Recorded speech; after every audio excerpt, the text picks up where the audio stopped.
Hey everybody, my name is Arnell, Visionary Business Development, and this is Michelle with Bossibly. And welcome to The Grind. It's a podcast where we go and we drink coffee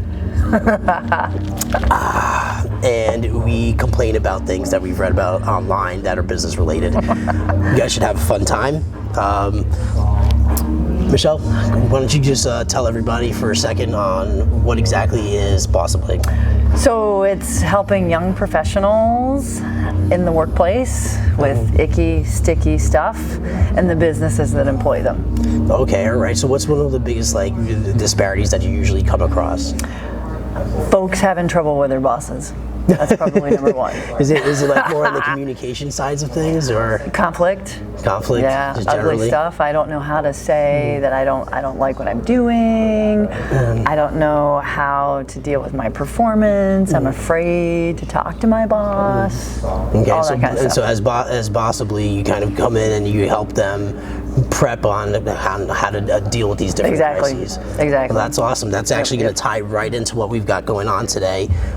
We came across an article, because it's not like we didn't script this. We scripted it a little bit, just a little bit. But we came across an article called 9 Harsh Realities of What Motivates Millennial Workers, and I've got that article right here, and I'm going to post a link down below.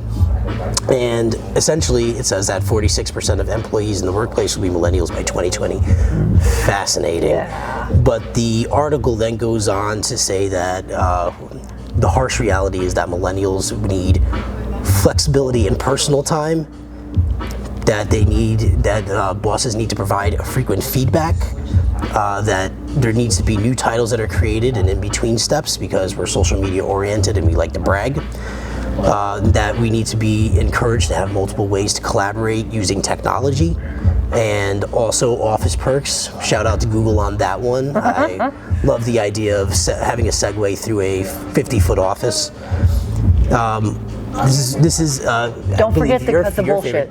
Cut the bullshit. Right. And so we have a low threshold for inauthenticity. Yes. So stay real, right?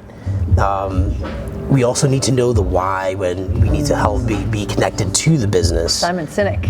That's right. That was a really great podcast. Awesome podcast and an awesome book. Yeah. If nobody's read that one. Yeah, she's actually read a whole lot of books. I feel terrible about myself. What I say?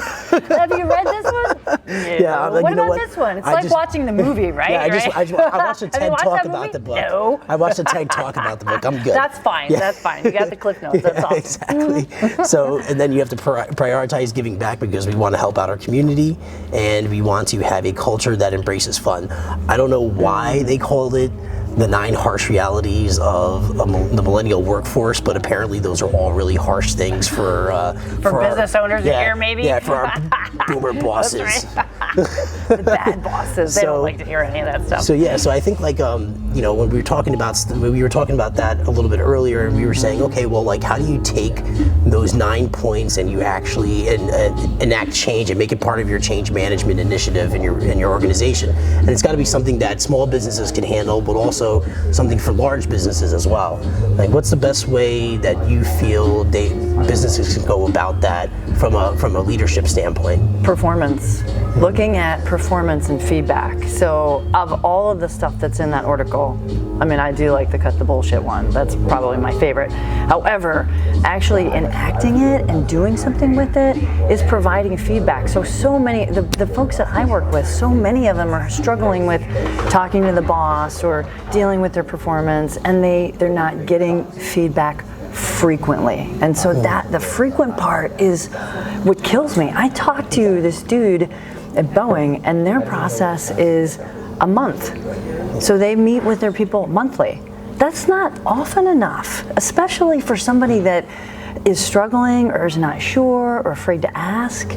You need to be meeting with them at least every other week, sometimes weekly, especially if they're new in their role. How legit is it to actually expect the middle management to sit down and have these board meetings, like, you know, like weekly? In my mind, I would imagine, like, you know, you come in on a Monday, you know, you get into the huddle, you go, what's everybody doing today? Okay, break, let's go. It's one-on-one. Yeah. So what I'm talking about is one-on-one feedback. So, and it doesn't have to be an hour. It doesn't have to be formal. It can be a 15-minute conversation like you and I are having right now. How's it going? What's going on with you? How can I help you? What roadblocks are in your way? Right? And that is huge. And so it's not about it's not about the critique. It's really about how do I help you to do your job better, right? Correct. So from a management point of view, I think there's a lot of an authoritarian taste to it, right? Whereas it should be more of a support. If you were to take that middle management and put it right underneath the front lines, and it's supposed to bolster the front lines and their ability to actually perform, I think that would probably be a great way to do it. I think so, and the way I like to look at it is it's influence, right? Support, servant leadership, showing up to help your people do whatever it is you're wanting them to do so you can ultimately be successful. And if you're not doing that and you've got the top down, do what I say and how I say it, they're not gonna follow you. Right. They don't, and that's how you lose people. And then you create a mechanism of fear. That sucks. Who wants to be in a situation where I'm afraid to show up and ask you for help because I'm struggling with whatever it is I'm doing? And that as you enter the workforce, I remember being terrified to deal with people that were older than me or that had more experience because I don't want to look stupid. So you got to create a mechanism for allowing them to ask those questions and getting the feedback. And it's back to that. The feedback is key. Yeah, so now is it, last question before we have to wrap up, in terms of implementing a change, if I'm an employee and I'm here trying to, you know, and I'm feeling like it's a dead end job, I'm not really going anywhere, you know, my next promotion, you know, I'm expecting within a year, years come and gone, you know, I don't want to be there 3 years hence, so I'm like now planning to step off, but I feel like last ditch effort, I'm going to go to my management team and I'm going to say what to get them to kind of try to make that move. Do I point them towards this article? Do I point them towards Bossibly? As the employee, that's a free plug. You're talking about as an employee, right? Yes.